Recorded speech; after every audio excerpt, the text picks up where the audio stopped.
যালিকা।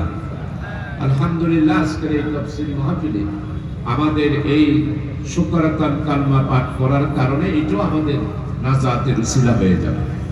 সম্মানিত উপস্থিতি, কোরআনে মাজিদের তাফসীর আল্লাহ তাআলার অশেষ মেহেরবানি এবং দয়া। কোরআনে মাজিদ থেকে এই যে আমাদের প্রিয় জন্মভূমি বাংলাদেশে তাফসীরুল কোরআন মাহফিলের মাধ্যমে আমরা কোরআনের সাথে আমাদের পরিচয় হয়, কোরআন সম্পর্কে আমাদের জানার সুযোগ হয়। এই দেশে আল্লামা হযরত দেলওয়ার হোসেন সাইদি রহমতুল্লাহ আলাইহি, মাওলানা কামালউদ্দিন জাফরি রহমতুল্লাহ আলাইহি, মাওলানা সিফাতুল্লাহ রহমতুল্লাহ আলাইহি, মাওলানা লুৎফর রহমান সাহেব মরহুম রহমতুল্লাহ আলাইহি, ওনারা সবাই এই দেশের মধ্যে আলহামদুলিল্লাহ কোরআন মাজিদের তাফসীরের মাধ্যমে মানুষদেরকে কোরআনের সাথে সম্পর্ক করেছে এবং কোরআনের পরিচয় জনগণের কাছে তুলে ধরেছে। সম্মানিত উপস্থিতি, আজকে কোরআন সম্পর্কে আমরা আমাদের এই দেশের তৌহিদি জনতারা মনে প্রাণে বিশ্বাস করি যে কোরআন এটা আল্লাহর পক্ষ থেকে এই নূর এবং নিয়ামত মানব জাতির মুক্তির জন্যই আল্লাহ তাআলা প্রেরণ করেছে। কোরআনে মাজিদের আগে আরো তিনটা বড় বড় আল্লাহর কিতাব ছিল। একটা হলো তাওরাত, আরেকটা হলো জবুর, আরেকটা হলো ইনজিল।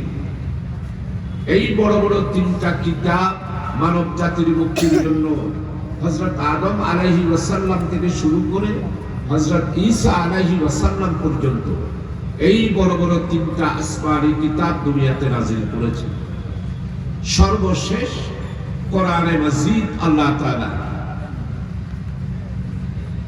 দুনিয়া যেদিন শেষ হয়ে যাবে, কিয়ামত হয়ে যাবে, কিয়ামত পর্যন্ত আর কোনো কিতাব আসবে না, আল্লাহ তাআলা আখিরি নূরানি কিতাব হিসেবে কোরআনে মাজিদ আল্লাহ তাআলা আমাদের জন্য মুক্তির জন্য আল্লাহ তাআলা দুনিয়াতে প্রেরণ করেছে। এই জন্য আমরা কলমা পড়ার সময় আপনারা সবাই পড়েন আমানতু বিল্লাহি ওয়া মালাইকাতিহি ওয়া কুতুবিহি ওয়া রাসূলিহি।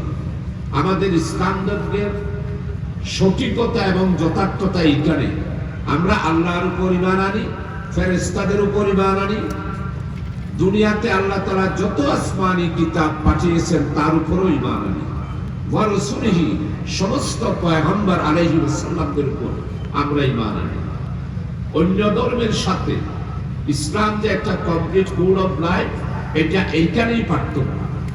আপনি অন্যান্য কোনো ধর্মের মধ্যে এইভাবে কোনো কিছু স্বীকার করার কোনো উক্তি নেই। একমাত্র আমাদের মুসলমানেরা আমরা আল্লাহর কাছে স্বীকার করি আমানতু বিল্লাহি ওয়া মালাইকাতিহি ওয়া কুতুবিহি ওয়া রাসূলিহি ওয়াল ইয়াউমিল আখির। সম্মানিত উপস্থিতি, আমাদের ইসলামের চারটা দিক। একটা হলো তাওহীদ, রিসালাত, খেলাফত আর আখিরাত। আমরা এই তিনটা দুনিয়াতে বাস্তবায়িত আছে, একটা বাস্তবায়িত নাই, সেটা হলো খেলাফত। তাওহীদের উপর আমাদের ঈমান আছে, রাসূলুল্লাহ সাল্লাল্লাহু আলাইহি ওয়াসাল্লামের রিসালাতের উপর আমাদের ঈমান আছে, আখিরাত যে হবে সেটার উপরও ঈমান আছে। খেলাফতের উপর ঈমান আছে, কিন্তু খেলাফত পৃথিবীতে আমরা কোথাও দেখতে পাই না। খেলাফত আলা মিনহাজিন নবুওয়াত, 30টা বছর রাসূল আকরাম সাল্লাল্লাহু আলাইহি ওয়াসাল্লাম থেকে শুরু করে ফারুকে আযম হযরত আবু বকর সিদ্দিক রাদিয়াল্লাহু আনহু, জিন্নুরাইন উসমান ইবনে আফফান রাদিয়াল্লাহু